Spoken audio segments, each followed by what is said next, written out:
राधे राधे, जय श्री कृष्णा। आप सभी को मेरे इस YouTube चैनल पर हार्दिक स्वागत है, अभिनंदन है। प्यारे बच्चों, आज मैं आपको विटामिन डी से कमी होने वाले एक जो रोग है रिकेट्स, उसके बारे में चर्चा करती हूँ। विटामिन डी की कमी से कई सारे रोग हो जाते हैं, जिनमें एक रोग होता है बालकों में। उस रोग को हम कहते हैं रिकेट्स। रिकेट्स उसका नाम है जिसमें कई सारे लक्षण उसमें समाहित होते हैं। तो आज हम देखेंगे कि रिकेट्स रोग के क्या लक्षण हैं। तो ये देखो, सबसे पहले जो ये सिर का जो अगला भाग है, अग्रभाग, ये वाली, आप देखोगे नवजात शिशु का या छोटा बच्चा, आप 2-3 महीने के बच्चों को देखोगे तो ये वाला जो हिस्सा जिसको हम तालू कहते हैं, ये वाली पार्ट, ये पार्ट आपको ज़्यादा भरा हुआ दिखाई नहीं पड़ता है। ऐसे ऐसे फक फक फक फक करते रहता है। कभी दबा के देखना, ऐसे लगता है जैसे उंगली इसके अंदर ही घुस जाएगी। तो ये अगर किसी बालक में अगर विटामिन डी की कमी है तो उसका तालू देरी से भरता है। और दूसरा क्या काम है, ये होता किसको है, विटामिन डी की कमी अक्सर खास करके 6 माह से 18 माह के शिशु को होता है। मतलब 6 माह से लेकर के 1.5 वर्ष के शिशु को रिकेट्स ज़्यादा सताता है। और ऐसी स्थिति में बच्चे की दांत भी देरी से निकलते हैं, पेशियां भी प्रभावित होती हैं, पेट भी उनका निकला हुआ रहता है। और इस रिकेट्स का नाम है लो फास्फोरस रिकेट। क्या नाम है इसका? लो फास्फोरस रिकेट्स। अगर ये प्रश्न पूछा जाए कि लो फास्फोरस रिकेट्स क्या है, तो आपका उत्तर होगा कि जब बालक का तालू देरी से भरता है, लंबी जो हड्डियां, हाथ पैरों की हड्डियां लंबी होती, तो इनका जो सिरा होता है एंड वाला, ये सिरा या ये सिरा, तो ये बढ़ जाते हैं। और मसल टिश्यू भी, जो हमारे पेशीय ऊतक है, वो भी कमज़ोर हो जाते हैं, ठीक प्रकार से काम नहीं कर पाते हैं। तो इस तरह के रिकेट्स को हम कहते हैं लो फास्फोरस रिकेट्स। क्या कहते हैं? लो फास्फोरस रिकेट्स। और अब देखो, और क्या इसका लक्षण है, हड्डियां कोमल हो जाती हैं। हड्डियां कैसी होनी चाहिए? स्ट्रॉन्ग होनी चाहिए, मजबूत होनी चाहिए, लेकिन हड्डियां कोमल हो जाती हैं। और हड्डियों के जो आकार होना चाहिए, जो एक सुडौल आकार होना चाहिए, वह विकृत हो जाता है, डिफॉर्म हो जाता है। और आप ये देखोगे, और लक्षण क्या है, जो हमारी रीढ़ की हड्डी है, पीठ वाली हड्डी जो है, वो रीढ़ की हड्डी कहलाती है, जिसमें 33 हड्डियां होती हैं हमारी रिब्स की। तो रीढ़ की हड्डी हो जाती है कोमल, और एक और लचक जाता है। जब कोमल होगा तो एक और लचक जाएगा, और लचकने के कारण क्या होता है, कुबड़ निकल जाता है। कई बार देखते हो ना, पीठ में कुबड़ निकल जाता है कई लोगों को। आप खुद देखोगे, बहुत कॉमन बातें हैं, कहीं ना कहीं आपको देखने को मिल जाता है, कुबड़ निकल जाता है, जिसको हम कहते हैं अंग्रेजी में काइफोसिस। क्या बोलते हैं इसको हम अंग्रेजी में? काइफोसिस बोलते हैं। और कभी कभी रीढ़ की हड्डी एक तरफ ही मुड़ जाती है। कभी कभी कुबड़ तो देखोगे बीच से निकलेगा, है ना, ठीक यहाँ पर गर्दन के पास निकलता है, और कई बार एक ही तरफ निकलता है। कुबड़ होता है तो पीठ के एक साइड ही निकलेगा, मतलब एक साइड की हड्डी जो है वो मुड़ जाती है, और ग्रोथ उसी साइड होने लगता है। तो ये होता है विटामिन डी की कमी के कारण। इसके बाद जो पसली की हड्डियां हैं, जिसको हम रिब्स कहते हैं, वो बढ़ जाती है। और मोती जैसे छोटी छोटी मोती होती है ना, उस तरह का ये रूप ग्रहण कर लेती है, जिसको हम कहते हैं रैकेटिक रोसेरी। उसका क्या नाम है? रैकेटिक रोसेरी उसको कहते हैं। और देखोगे जो छाती की हड्डियां, हमारी ये वाली हड्डियां, जो छाती की हड्डियां हैं, जिसको हम स्टर्नम कहते हैं, छाती की हड्डी स्टर्नम कहलाती है।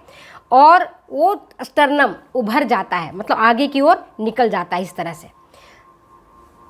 और उसके एक ओर कुछ गड्ढा सा बन जाता है, जिससे जो बालक की छाती होता है वो कबूतर की छाती की तरह दिखने लगता है, जिसको हम पिजन चेस्ट बोलते हैं। तो रिकेट्स के एक लक्षण है, बालक का छाती कबूतर की छाती की तरह दिखना। घुटने इसके बाद जो लक्षण और होते हैं, उनके घुटने होते हैं, जोड़ होते हैं, कलाई होते हैं, उनकी हड्डियाँ चौड़ी हो जाती है। हड्डियाँ, ये कलाई की हड्डियाँ चौड़ी हो जाएगी, घुटने की हड्डी चौड़ी हो जाएगी, है ना, जोड़ों की हड्डियाँ चौड़ी हो जाएगी, ये इसका एक लक्षण है। और क्या लक्षण है? ये जो श्रोणी मेखला है, पेल्विक गर्डल, ये ठीक प्रकार से विकसित नहीं हो पाता है। खास करके अगर लड़कियों में विटामिन डी की कमी रहा तो पेल्विक गर्डल ठीक प्रकार से विकसित नहीं होगा। और जब पेल्विक गर्डल ठीक प्रकार से विकसित नहीं होगा तो वैसी लेडीज जब प्रसव के समय में प्रसव प्रक्रिया शुरू होगा तो सामान्य प्रसव में उसे दिक्कत आती है। खास करके जो नाटे कद के रह जाते हैं महिलाएं, 4 फीट की, 4.5 फीट की, उनकी प्रसव प्रक्रिया में बड़ी दिक्कत आती है, क्योंकि उनका पेल्विक गर्डल ठीक प्रकार से विकसित नहीं होता है, विकास नहीं हो पाता है, तब उनको ये परेशानी आ जाती है। सामान्य प्रसव में ऐसी महिलाओं की दिक्कत आती है जिनका पेल्विक गर्डल, श्रोणी मेखला ठीक प्रकार से विकसित नहीं होता है। इसका अर्थ हुआ कि श्रोणी मेखला के ग्रोथ के लिए, वृद्धि के लिए, ठीक प्रकार से डेवलपमेंट होने के लिए विटामिन डी का होना अनिवार्य है। और इसके साथ और नेक्स्ट लक्षण क्या है? पाचन तंत्र गड़बड़ा जाता है, डाइजेशन गड़बड़ा जाता है। क्यों? क्योंकि बालक के पेट की जो पेशियां हैं वह ठीक प्रकार से विकसित नहीं होती हैं। जब ठीक प्रकार से वो परिपक्व नहीं होती हैं, विकसित नहीं होती हैं, तो जो डाइजेशन की प्रक्रिया है वह थम जाता है, ठीक प्रकार से नहीं हो पाता है। और इस सब का परिणाम क्या होगा? जब भी कोई पोषक तत्व की कमी होती है तो सबसे पहला लक्षण क्या उभर के आता है? ज़रा खुद भी सोचो। अगर हम खाना नहीं खाते हैं 1 दिन या 2 दिन, उपवास करते हैं, सबसे पहले क्या लगता है? थका थका शरीर हो जाता है, थकान होती है, और क्रोध और चिड़चिड़ापन होने लगता है, मानसिक बेचैनी होने लगती है। तो यह सेम केस जब विटामिन डी की कमी होती है तो बालक थका थका से महसूस करता है, उसे ठीक प्रकार से नींद नहीं आती है, और अगर वो रात में सोता है तो सोते सोते अचानक से जग जाता है, अचानक से रोने लगेगा, तेज तेज रोने लगेगा। आप सोचोगे कि क्या हुआ? छोटे बच्चे चिहुकते हैं, हम लोग कहते हैं सामान्य भाषा में चिहुकना, चिहुक जाते हैं छोटे बच्चे और सोते सोते ही रोने लगते हैं। क्यों? ये कोई भूत प्रेत नहीं है। लोग कहते हैं कि अरे भूत आ गया, डरा दिया, भगवान उससे प्रश्न पूछ रहे हैं, वो डर गया। हमने देखा, हमारे जब बेटा हुआ था तो कई बार 2-3 महीने का था तब तो नहीं, लेकिन 5-6 महीने के बाद वो जब जग करके रोने लगता था रात में, तो मेरी माँ कहती थी कि बेटा इसको कोई भूत न डरा दिया है, भूत इसे डरा दिया है, या ये भगवान इसे प्रश्न पूछ रहे हैं कि तेरी माँ मर गई है, तो ये माँ के नाम से रोने लगा है कि मेरी माँ मर जाएगी तो पालन कौन करेगा। और कभी बालक हंसता है, ऐसी मेरी माँ बताती थी। बात ठीक है, उनका अपनी जगह पर सही है, उन्होंने ऐसी बातों को बताया। लेकिन जब हम पढ़ते हैं आज भी, है ना, न्यूट्रिशन में, तो हम स्पष्ट शब्दों में पाते हैं कि बालक अगर सोते सोते रोने लगता है तो इसका मतलब समझिए कि वह विटामिन डी की कमी के कारण रो रहा है। उसे न कोई भगवान पूछ रहे हैं उसे प्रश्न, पता नहीं पूछ रहे हैं कि नहीं, मुझे मालूम नहीं, मैं कह नहीं सकती, इस पर टिप्पणी नहीं करूँगी, और न कोई उसको भूत डरा रहा है, बल्कि विटामिन डी की जब कमी होती है तो उसके हाथ पैरों की जो पेशियाँ होती हैं, जो हड्डियाँ होती हैं उनमें दर्द होता है, और जब दर्द होता है तो ऐंठन होती है तो बालक रोने लगता है। ये बात तो मुझे समझ में आ गई। तब पढ़ती थी, इतना समझ में नहीं आता था, बस ठीक है पढ़ लिया, परीक्षा पास कर लिया, क्लासेज में पढ़ा दिया। लेकिन जब हमने उस चीज़ को प्रैक्टिकली देखते हैं तब पता चलता है कि वो बालक क्यों सोते सोते रोने लगता था। इसके बाद रोग प्रतिरोधक, विटामिन डी की अगर कमी होती है तो इम्यूनिटी पावर कम हो जाती है, और इम्यूनिटी पावर कम होने से बालक का जितना विकास होना चाहिए, जितना कद होना चाहिए, जो ग्रोथ होना चाहिए, वो ग्रोथ नहीं हो पाता है।